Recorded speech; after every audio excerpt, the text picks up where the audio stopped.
Bonjour à tous, j'espère que vous allez bien. Alors aujourd'hui, j'avais dans l'idée de faire une petite vidéo pour vous donner des astuces du moins sur quelque chose de très pratique. Alors souvent, on constate que on n'a pas fait plein de choses qu'on voulait faire dans la journée ou dans la semaine parce qu'en fait, en réalité, on a passé trop de temps à regarder la télé, on a passé trop de temps à regarder nos séries sur l'ordinateur, on a passé trop de temps sur Netflix et donc du coup, en fait, on n'a pas fait tout ce qu'on voulait faire. C'est quelque chose qui arrive à tout le monde. Ça m'est arrivé déjà plein de fois. Ça t'arrive sûrement et ça arrive à plein de gens autour de toi. Et on sait très bien, on sait pertinemment que il serait préférable de réduire notre temps de télé, notre temps d'écran, pour pouvoir faire des choses utiles à notre vie, utiles à notre vie professionnelle, vie personnelle, à notre famille, à notre entourage, et que parfois vraiment on se laisse complètement déborder par la télévision. Alors aujourd'hui, ce que j'aimerais partager avec toi, c'est trois petites astuces pour pouvoir au quotidien réduire ton temps d'écran. Alors, première astuce, tu vas devoir analyser en premier lieu le temps que tu passes sur les écrans. Tu vas devoir analyser le temps que tu passes à regarder des séries, des films sur Netflix et sur la télévision. Combien de temps par jour tu passes en général, par semaine, par jour, par semaine. Ainsi, tu vas pouvoir avoir une bonne vision de combien tu es addict à la télé. Donc, il faut que tu analyses ton temps d'écran pour te rendre compte de l'ampleur du cheminement que tu vas avoir à faire. C'est très important. Donc, avant de commencer à réduire ton temps, il va falloir que tu, pendant une semaine, voire 2 semaines, analyses ce temps-là que tu passes devant la télé, devant les films, pour que tu puisses vraiment te rendre compte non seulement de l'étendue du travail qu'il y a à faire, mais aussi des progrès que tu vas faire au fur et à mesure. Parce que au fur et à mesure, quand tu vas commencer à te poser et constater que ton temps a réduit, tu vas être content de voir que tu es passé de, je ne sais pas, 2 heures par jour à, je ne sais pas, 1 heure, 45 minutes selon ton objectif. Donc du coup, c'est très important de le faire, non seulement pour te rendre compte de l'ampleur du travail qu'il y a à faire, mais aussi pour pouvoir voir tes progrès, voir tes réussites dans ce domaine-là. Donc c'est très important. Premièrement, analyser le temps que tu passes devant la télé, les séries, les films, Netflix et autres choses.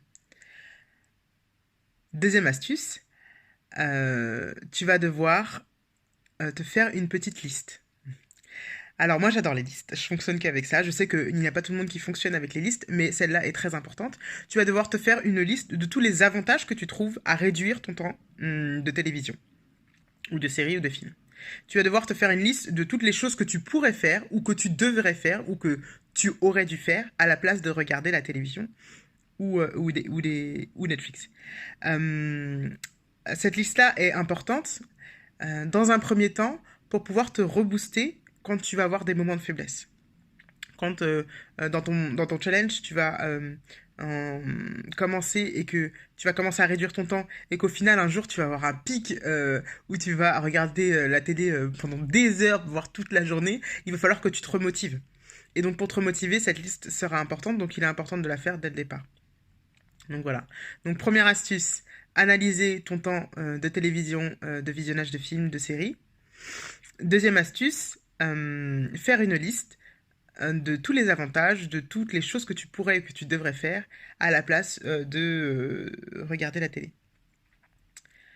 Et donc la troisième astuce pour pouvoir réduire son temps d'écran, tu vas te mettre un objectif, enfin, tu vas planifier dans ta vie, dans ton quotidien, dans ton agenda, les moments où tu vas pouvoir regarder la télé. Alors, c'est pas forcément évident, surtout si t'as pas l'habitude de planifier, de marquer des choses dans ton agenda, c'est pas forcément évident. T'es pas forcément obligé de le marquer dans ton agenda, mais il faut qu'à quelque part, ou dans ta tête même, tu sois au courant que tu regardes la télé seulement de, je sais pas moi, de 20h à 21h30 tous les soirs, ou de 22h à 23h tous les soirs, mais pas plus. Il faut que ce soit clair dans ton esprit, dans ta tête, donc écrit ou pas, mais il faut que ce soit clairement établi pour que tu puisses t'y tenir. Alors, cette planification ne va pas te permettre de gagner, ne va pas te permettre de diminuer d'un coup ton temps de télévision. En fait, cette planification, elle va juste te servir d'objectif. Au départ, tu vas t'y tenir, peut-être parce que c'est le début, en fait. Par exemple, si tu prévois de regarder la télé 1 heure par jour, le premier jour, ça va peut-être être simple. Et tu vas peut-être être content même de le faire 1 heure par jour. Et le deuxième jour, un peu moins, tu vas dépasser 1h10, 1h15. Le troisième jour, tu te diras, bon, vas-y, c'est pas grave, je fais un petit excès, allez, 2h30.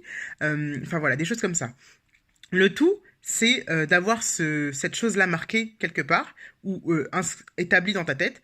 Parce qu'en fait, le fait de l'avoir spécifié, de l'avoir établi, en fait, ça va te donner comme une espèce. Non seulement c'est un objectif à atteindre, mais ça va te donner un petit coup de boost. Quand tu vas dépasser le temps que tu devais consacrer au visionnage de séries ou de films, en fait, dans ton esprit, ça va pas être positif. Ça va pas être positif. Et dans le sens, comme ça va pas être positif, tu vas normalement essayer de le corriger. Et donc ces trois astuces-là, c'est un début en tout cas, pour pouvoir commencer à réduire ton temps d'écran. Bien évidemment, bon, il y a tout plein d'autres astuces que je peux partager avec toi. Bon, si on est amené à discuter, à discuter plus en profondeur. Mais en tout cas, voilà, c'est les trois petites astuces pour démarrer et à réduire son temps de visionnage de films ou de séries. Pour ma part, pour la petite anecdote, moi je suis de celles qui ont refusé de prendre Netflix depuis super longtemps. Alors moi j'ai Netflix maintenant à la maison depuis le mois de juin. Donc on est en octobre. Voilà, tu vois, ça fait juste 4 mois qu'on a Netflix à la maison. Et donc moi enfin personnellement je me connais et je sais très bien que si j'avais à disposition Netflix avec tout le nombre de séries, de films qu'il y a, je passerais mon temps à faire ça quoi, dans les transports, partout, enfin comme tout le monde en fait.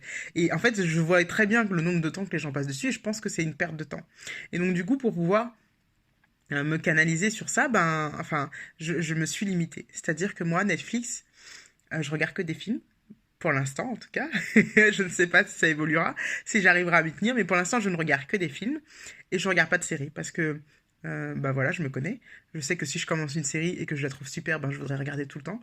Je trouverai toujours une bonne excuse pour pouvoir décaler une chose que j'avais à faire pour pouvoir regarder Netflix, une bonne excuse pour pouvoir regarder ma série en même temps que je fais autre chose, alors que je sais pertinemment que c'est pas efficace, faire des choses comme ça. Donc pour moi, pour ma part, pour l'instant, comme je sais que je suis pas assez forte pour lutter contre des séries, alors pour l'instant, je ne regarde pas du tout de séries et je me concentre sur les films. Donc c'est ma situation personnelle parce que je me connais et donc voilà, après peut-être que ça peut pas enfin d'autres ne fonctionneraient pas du tout comme ça et je peux le comprendre, mais moi en tout cas me connaissant je sais que ça fonctionne bien pour moi et aussi autre chose c'est que je ne me permets pas de regarder plus d'un film par jour. Je dis plus d'un film par jour, mais en réalité, si je regarde 3 jours d'affilée, 3 films, enfin, je pense que déjà ça va me saouler, en fait. Je vais avoir l'impression de grave me ramollir. Et en plus, enfin, dans mon esprit, ça va être super négatif, quoi. Enfin, et donc, du coup, je vais pas pouvoir. Ça, même si je continue, si par exemple je regarde un film par jour pendant toute une semaine, je vais vraiment, vraiment, vraiment me sentir mal. Sur mon moral, ça va jouer. Et donc, du coup, je vais couper d'un coup. Et enfin, voilà. Donc, moi, c'est parce que je me connais, parce que je sais que je fonctionne comme ça, que j'ai établi ces règles-là. Après, c'est chacun son fonctionnement. Et donc, si tu veux que je t'aide en fait dans ce sens-là, n'hésite pas à venir me parler. En fait, on pourra discuter un peu de tes habitudes, de ta manière de fonctionner, comment tu es, pour pouvoir voir qu'est-ce qui peut fonctionner pour toi ou pas. Donc voilà, c'était trois petites astuces. J'espère que ça t'intéresse, que tu pourras effectivement les mettre en place et si tu constates des progrès, surtout, n'hésite pas à revenir ici pour me laisser un petit commentaire parce que c'est très important pour moi de savoir que ces astuces-là fonctionnent pour toi. Voilà, gros bisous.